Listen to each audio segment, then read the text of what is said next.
அன்பான சகோதரர்களே, அல்லாஹ்வின் நல்லடியார்களே, வக்ஃபு திருத்த சட்டம் சம்பந்தமாக மத்திய ஆய்வுக்குழு ஒவ்வொரு மாநிலங்களாக சென்று கருத்து கேட்டு வருகிறது.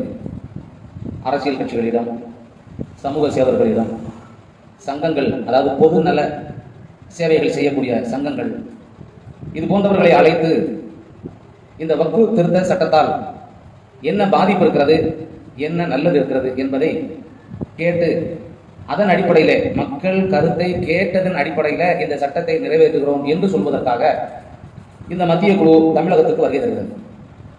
வருகிற 30ஆம் தேதி திங்கட்கிழமை தமிழகத்தில் இது போன்ற ஆய்வுக்குழு விசாரணை நடத்துவதற்காக வருகிறது. ஆனால் இந்த விசாரணை என்பது கண் துடைப்புக்காக நடத்தக்கூடிய ஒன்றாக தமிழகத்தில் இருக்கிறது.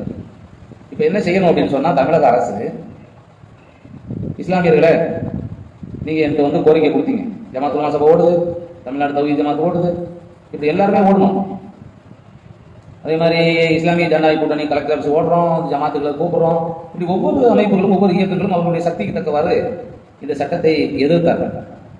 ஆனால் இப்போ தமிழக அரசு அமைதியாக இந்த வேலையை பார்க்கிறார். என்ன செய்யணும்?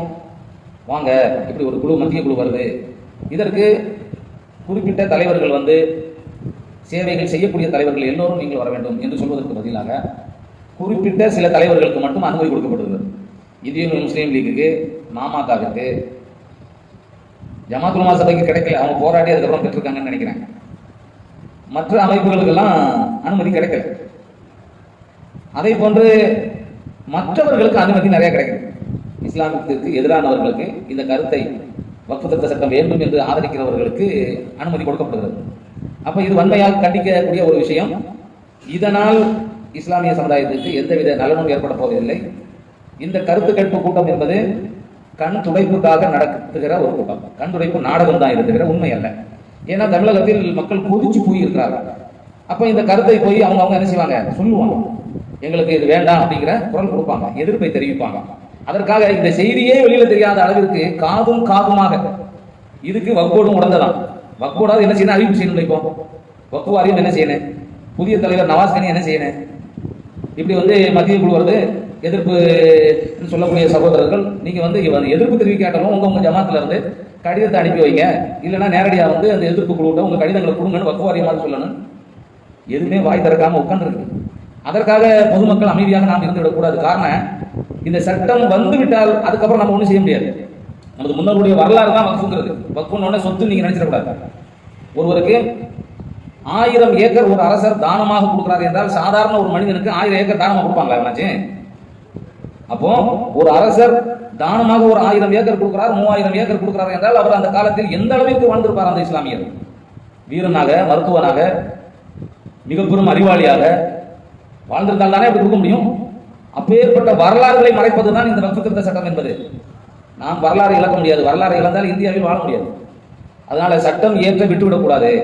அப்ப என்ன செய்யணும்? இது சமூக ஆர்வலர்கள், ஜமாத் தலைவர்கள், இன்னும் பல பொது சேவை சங்கத்தை சார்ந்தவர்கள், வழக்கறிஞர்கள், இவர்களெல்லாம் அந்த கூட்டுக்குழு ஆலோசனை கூட்டம் எங்கே நடக்கிறதோ, அந்த கூட்டுக்குழு எங்கே கருத்து கேட்கிறதோ அந்த இடத்தை நோக்கி நாம் எல்லோரும் பயணிக்க வேண்டும்.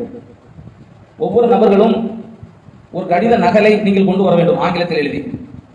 அந்த கடித நகலை எங்களிடம் நீங்கள் பெற்றுக்கொள்ளுங்கள். எங்களை உள்ளே அனுமதியுங்கள்.